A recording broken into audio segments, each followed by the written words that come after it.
हिंदी की तैयारी के लिए चैनल को सब्सक्राइब करें और नई वीडियोज़ की जानकारी भी आपको मिलती रहे, इसके लिए घंटी भी दबाएं। हरिवंश राय बच्चन ने लिखा कि मैं जग जीवन का भार लिए फिरता हूँ, फिर भी जीवन में प्यार लिए फिरता हूँ। कर दिया किसी ने झंकृत जिनको छूकर, मैं सांसों के दो तार लिए फिरता हूँ। नमस्कार दोस्तों, स्वागत है आपका एक बार फिर से। जो हमारी स्नातकोत्तर की क्लासें चल रही है उसमें आज हम बात करेंगे ध्वनि सिद्धांत की।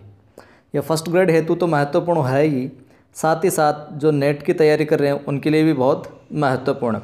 ध्वनि सिद्धांत के अंदर आज पहला भाग पढ़ेंगे।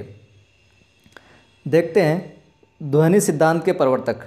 अगर प्रवर्तक की बात आए तो ध्वनि सिद्धांत के प्रवर्तक हैं आनंदवर्धन।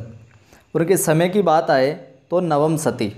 और इनके ग्रंथ पूछ लिया जाए कि ध्वनि सिद्धांत से संबंधित आनंदवर्धन का ग्रंथ कौन सा है, तो वो है ध्वन्यालोक। काव्य की आत्मा ध्वनि है।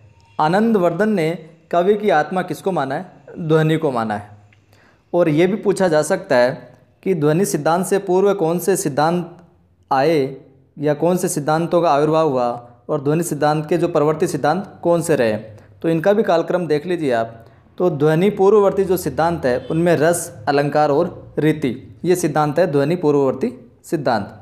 बाद में ध्वनि सिद्धांत और ध्वनि प्रवर्ती सिद्धांत, जो ध्वनि सिद्धांत के बाद के सिद्धांत है, उनमें वक्रोक्ति है जो ध्वनि सिद्धांत का विरोध करते हुए दिखता है हमें, और वहीं साथ ही साथ है औचित्य सिद्धांत। तो ध्वनि प्रवर्ती सिद्धांत के बाद वाले हैं वक्रोक्ति और औचित्य सिद्धांत। ध्वन्यालोक पर अभिनव गुप्त ने एक टीका भी लिखी, लोचन।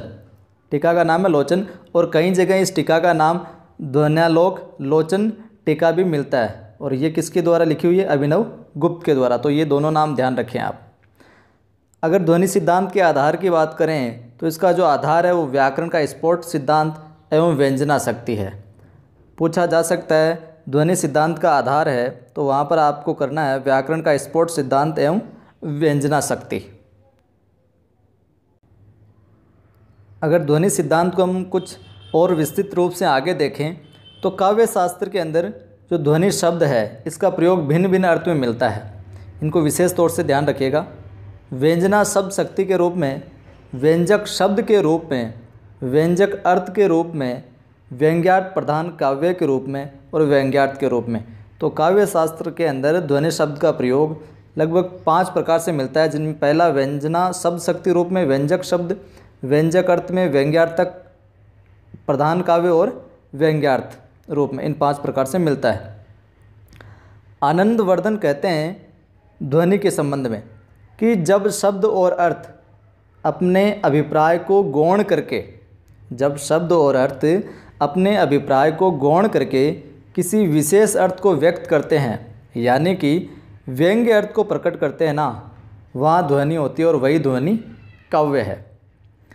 अगर इसको सूत्र रूप में पूछ लिया जाए तो ध्यान रखना आप, यथार्थ शब्दों व तमर्थ मुपसर्जनी कृत स्वार्थो व्यक्त काव्य विशेष से ध्वनि रीति सुर भी कथित है।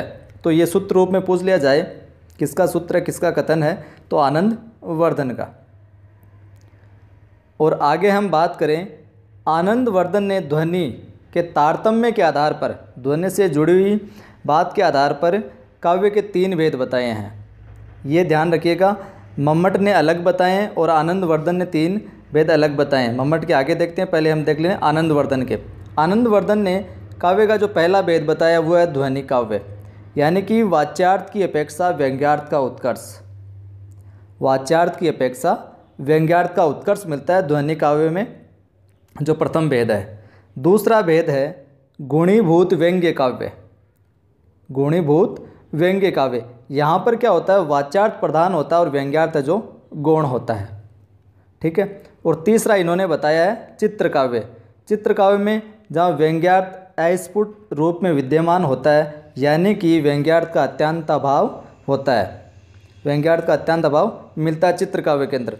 और जो आनंदवर्धन ने ध्वनि काव्य, गुणीभूत व्यंग्य काव्य और चित्र काव्य बताया है, इन्हीं को मम्मट ने क्रमशः उत्तम काव्य, ध्वनि काव्य को मम्मट ने उत्तम काव्य, गुणीभूत व्यंग्य काव्य को मम्मट ने मध्यम काव्य और चित्र काव्य को अवर काव्य या अदम काव्य बताया मम्मट ने। आगे की जो ध्वनि सिद्धांत से जुड़ी हुई कुछ और विशेष बातें हैं वो हम पढ़ेंगे नेक्स्ट भाग में। अच्छा लगे तो लाइक कीजिएगा, कमेंट कीजिएगा और शेयर कीजिएगा। और आज से मनोविज्ञान की महा टेस्ट सीरीज भी शुरू की जा रही है, जिससे परीक्षा तक आते आते लगभग 1000 से ज़्यादा प्रश्नों का हम तथ्यात्मक रूप से संकलन करेंगे। रोज़ शाम को आपको मनोविज्ञान की ये टेस्ट सीरीज मिलती रहेगी।